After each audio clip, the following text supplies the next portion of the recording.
They won't say it out loud, but you can feel it. The shift in the air when you enter a room, the way laughter softens, smiles stiffen, conversations cut themselves short. It's not because you've done anything wrong. You haven't been rude. You haven't been loud. And yet, something about you unsettles them. Not something you wear, not something you say, but something you carry. An intensity that doesn't ask for attention, but commands it. You ask questions others avoid. You listen in a way that makes people feel seen. You speak not to impress, but with purpose. And when you hold someone's gaze, they often look away, nervously, as if they've been caught without their mask. You've been told you're too much, too serious, too deep, too intense. You overthink. You go too far. But what if it's not too much? What if it's exactly what it needs to be? Carl Jung believed that some people carry within them a presence, not mystical, not magical, but psychological, an energy, a silent force, not the kind that glows, but the kind that disturbs. You don't threaten people. You reflect them, their insecurities, their wounds, their illusions. And when that mirror becomes too clear, they retreat, they gossip, they label you as intense, just to protect themselves from what you stir within them. Because honesty, true, unfiltered, soul-level honesty, isn't comfortable, especially in a world addicted to pretending. Jung spent his life studying this unspoken transmission, the psychic energy that radiates from those who have faced their shadow and survived. He didn't call it an aura made of colors. To him, it was something deeper, invisible but undeniable, a psychological atmosphere, charged by the parts of you most people suppress, your grief, your truth, your power. And the more you face those parts, the more your presence shifts. You stop blending in. You start standing out without trying.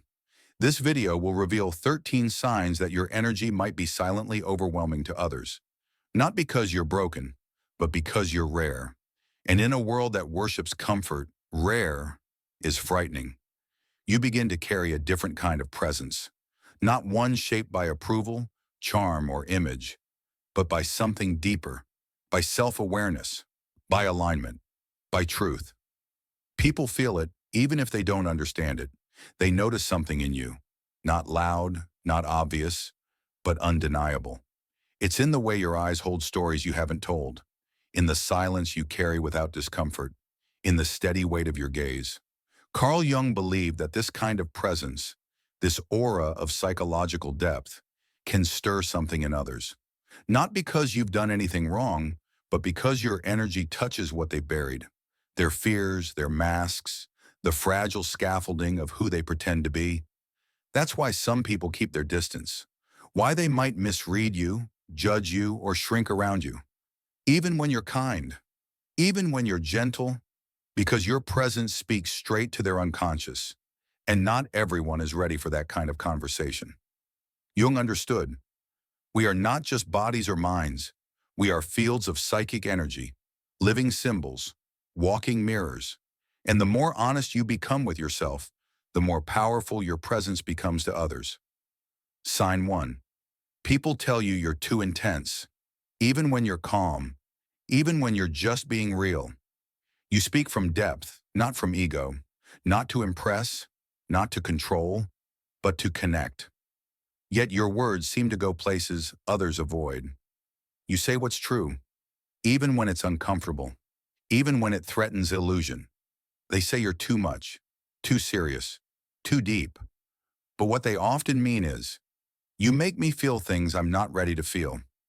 Jung believed that some people carry a kind of psychic gravity, a force that awakens the unconscious in others. It disrupts their sleep. It cracks their mask. When you speak, it's not just information. It's energy. It's presence. It's a mirror. And for those who live at the surface, depth feels like danger. Truth feels like confrontation.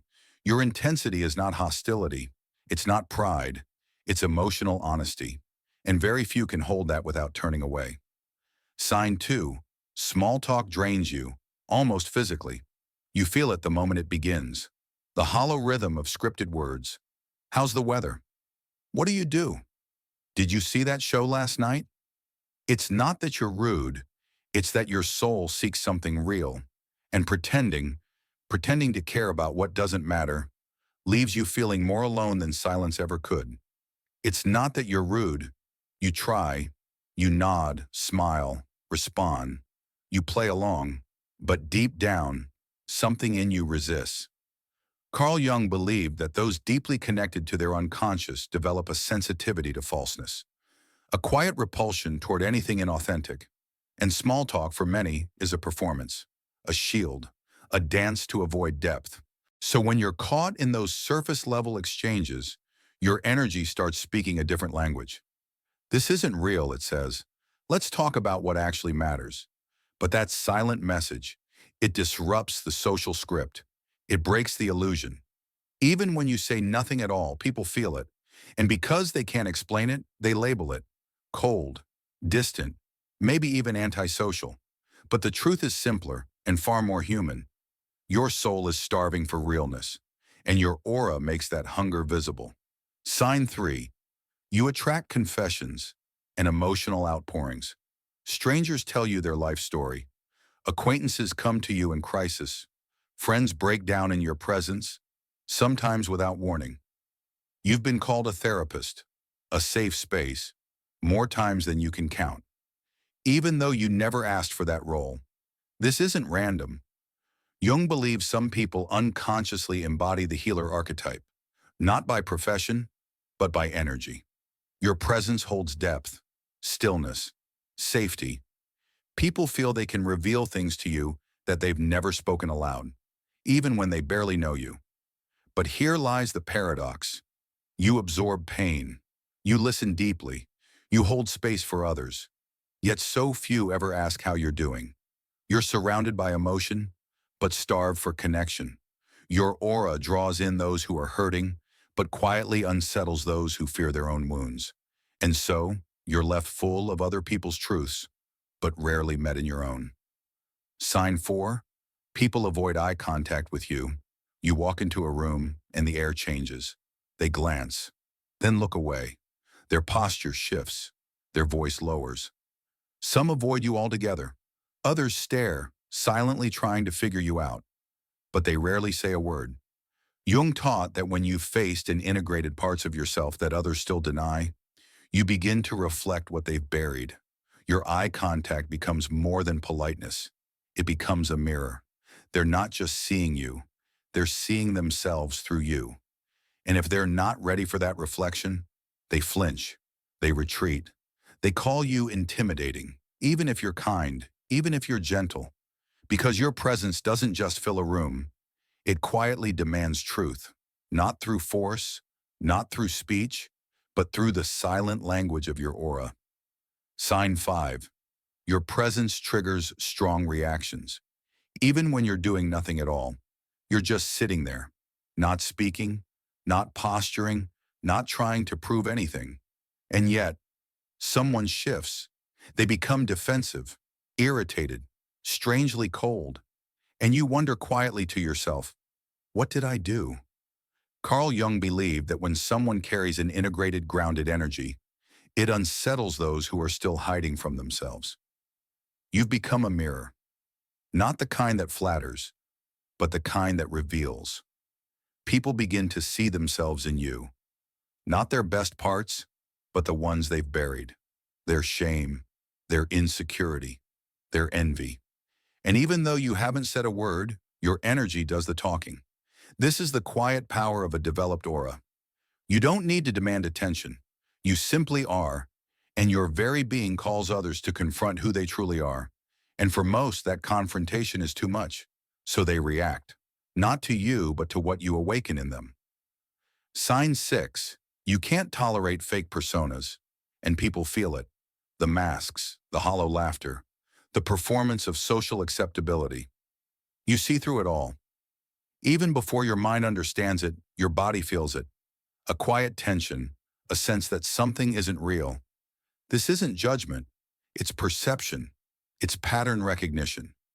Jung believed that when someone integrates their shadow, the hidden, rejected parts of themselves, they develop what he called psychological wholeness.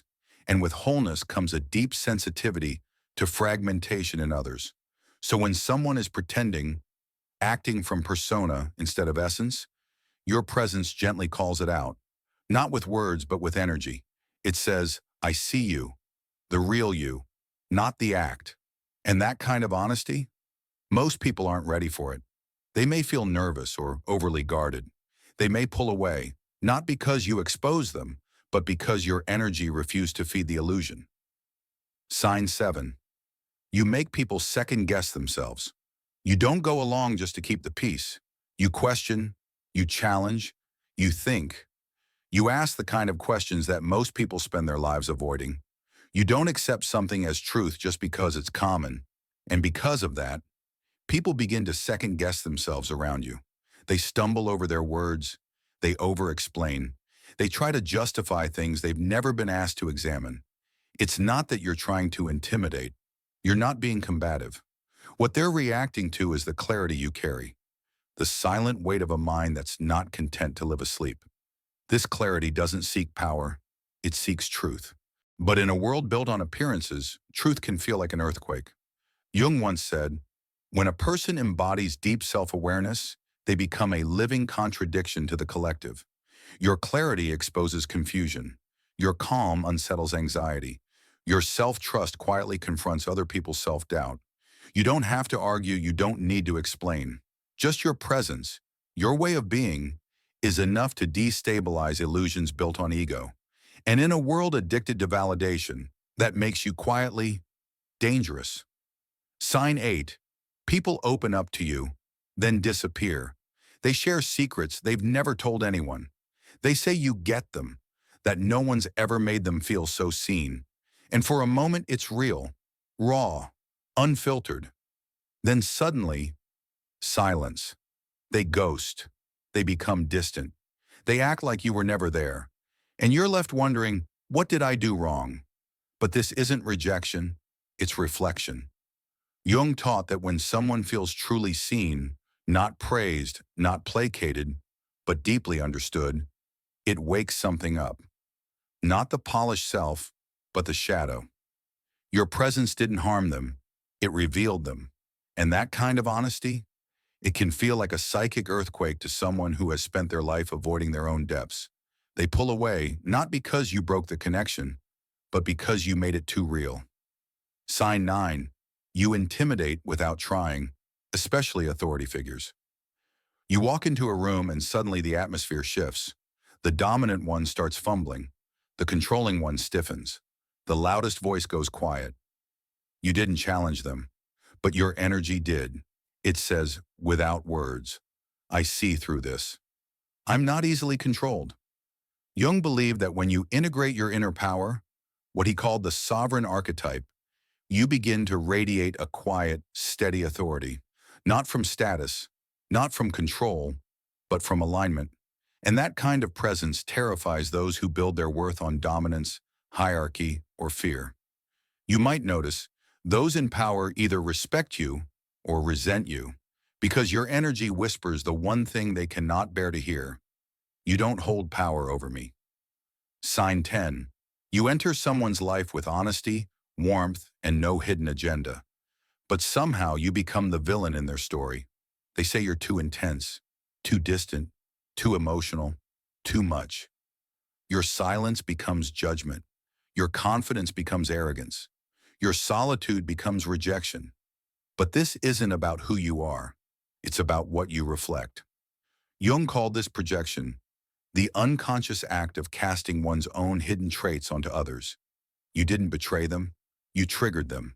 You held up a mirror, and they didn't like what they saw. Not because it was ugly, but because it was true.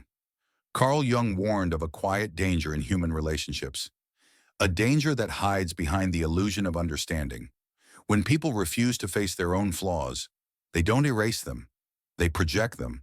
And those who carry deep, grounded, spiritually attuned energy become the perfect screen, because your presence reflects what they're trying to avoid. You didn't become the villain. You simply refused to play the victim, and that disrupted their story. Sign 11. Strangers are drawn to you, and they don't know why. It happens in airports, cafes, checkout lines. No introductions, no context, just sudden depth. They lean in. They confess. They tell you things they haven't told anyone else. And then they say it. I don't know why I'm telling you this. It's not your words, it's your presence. Jung spoke of this as numinous energy, a kind of sacred gravity that radiates from the soul. Not charm, not charisma, but spiritual resonance. Your aura is like a lighthouse in fog. People don't know what they're sensing, only that they feel safe, seen, somehow remembered. And the hurting, the lost, the seekers, they're pulled to you as if by a silent call. Sign 12. You feel the energy in a room before a word is spoken. You walk in, and you know. Who's pretending?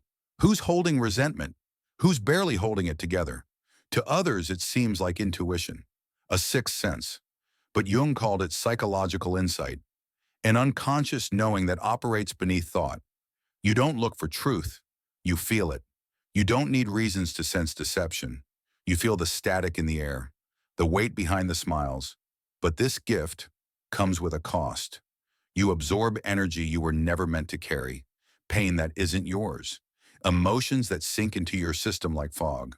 Your aura is an open channel, and unless you learn to ground yourself, the world can feel overwhelming. Sign 13. You've always felt like you were not quite from this world, not in a dramatic way, but in a soul-deep kind of way. A loneliness that lingers, even in a room full of people. Not because you lack connection, but because so few see the world as you do. Since childhood, you've felt it. The sense of being different, even when you fit in on the outside. You laugh when others laugh. You play the part. But inside, you carry a silence, an ancient kind of knowing. It's as if you were born with eyes that see beneath the masks, a heart tuned to a frequency most people don't even know exists. And others can feel it too, even if they can't name it. You don't just live in the world, you walk beside it. Carl Jung believed that some souls are born with a calling, not from the world, but from the self. A quiet, relentless voice pulling them toward transformation, toward wholeness, toward truth. These people rarely live in the center. They dwell at the edges. They question what others accept. They carry a kind of wisdom that feels ancient, not learned, remembered. And your aura reflects that. It carries a depth that disturbs the shallow, a stillness that unsettles the performative, a mystery that whispers, you were meant for more than this. Some feel inspired by you. Some feel afraid of you. But almost no one forgets you. Because when you walk into a room, you don't just enter. You shift something.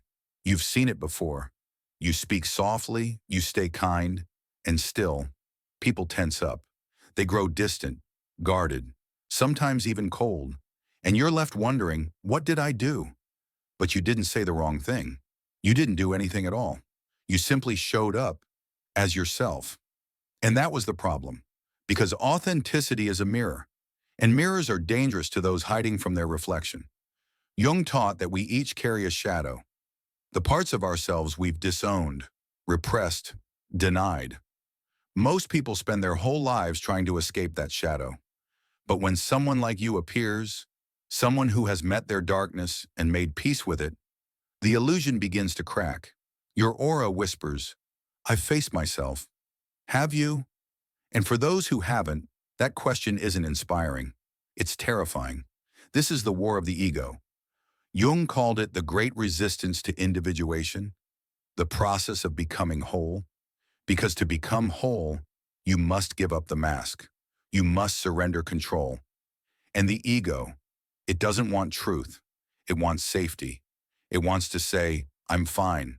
I'm good. I'm normal. And anything that threatens that illusion, it's labeled a threat. That's why your presence feels dangerous. Not because you're loud, not because you're harsh, but because you've grown, because you've walked through the fire and emerged more you than ever. You carry the energy of someone who has torn themselves down and rebuilt, brick by honest brick. That kind of aura doesn't flatter insecurity, it exposes it. And instead of saying, I want to grow like that, many will say, you're too much. Why rare energy feels dangerous. We live in a world that rewards the mask. Agreeable, trendy, loud. Conformity is comfort, but authenticity, real depth, that's rare. That's disorienting because it doesn't ask for applause. It asks for truth, and most people aren't ready to give it. But when someone enters a room carrying silence, stillness, and soul depth, they shatter the unspoken social contract. People don't know how to place you. You don't fit. You don't flatter. You don't play the roles they expect. You aren't performing for approval. You're existing in truth. And that in today's world is a quiet act of rebellion. Your presence asks a question most people have been avoiding. What else is there? That question doesn't land softly. It creates tension, an unease that's hard to name. Because when you walk in with clarity, you reflect the fog in others. When you carry wholeness, you expose their fragmentation. And rather than confront that discomfort, they project it. They judge you, dismiss you, call you intense, odd, cold. Because it's easier to label someone as too much than to admit, they're more awake than I am. You are a mirror, and not everyone wants to see themselves clearly. To the open, your presence feels magnetic. There's safety in your stillness, insight in your silence. They feel seen without judgment. But to the fragmented, your clarity feels invasive. They mistake your honesty for arrogance, your calm for superiority, your self-possession for rejection. Not because you're wrong, but because you're real. Your aura is a gift, but it doesn't come with applause. It comes with solitude. Carl Jung once wrote, "The privilege of a lifetime is to become who you truly are." But he also knew that privilege demands a price: courage, self-confrontation, and often profound loneliness. Your energy carries the quiet weight of your inner work, not because you're better, but because you're whole. And wholeness will always be rare. It will always be misunderstood. It will always unsettle those who haven't yet begun that journey. But the more others pull away, the closer you draw to the self. And the more aligned you become, the more light you carry into a world that desperately needs it, even if that light blinds a few along the way. If you've made it this far, there's something you need to hear. You are not broken, you are not too much, and you are not the problem. You are rare. You feel what others ignore. You see what others deny.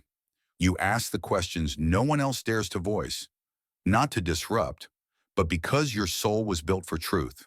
And truth, it always comes with a cost, but it's a price worth paying. Carl Jung believed that the journey toward wholeness, the path of individuation, is not for the faint of heart. It's not crowded, it's not celebrated, and it rarely feels comfortable. Because to walk this path means to stand apart, to be misunderstood, to feel unseen, and still, to keep walking. Here lies the paradox. The very things that isolate you are proof of your depth. That discomfort in shallow spaces, that urge to withdraw from chaos, that pain of being called too quiet, too intense, too deep. These are not flaws. They are signals, indicators that you are evolving. Because when your aura expands, the familiar world begins to shrink. Most are born into a mold, told what to think, how to act, who to become. But your soul was never made to mold. It was made to awaken. And awakening is disruptive. It stirs resistance, not just from society, but from the ones closest to you. Not because they are cruel, but because your presence reminds them of the truth they've been avoiding. You are a mirror they didn't ask for, a flame they're not ready to stand near. Still, you shine. Jung once said, "A lonely day is God's way of saying he wants to spend some quality time with you." And maybe that's the secret. Maybe your isolation isn't exile. Maybe it's initiation into deeper clarity, spiritual strength, and inner truth that few ever touch. Because when your aura unsettles others, it's not because you are wrong. It's because your energy whispers to their soul in a language their mind doesn't yet understand. So do not shrink. Do not dim. Do not apologize for your insight, your sensitivity, your fire. You were not made to be comfortable. You were made to be awake, to be alive, to be real. And yes, some will flinch in your presence. Some will turn away. But the ones meant for you, they'll feel safe. They'll feel seen. They'll rise taller in your light because your aura is not just energy, it's a signal, a quiet call to truth, a living reminder of what it means to be fully, fearlessly human. So the next time they say, "You're too much," smile gently because you're not too much. You're just rare.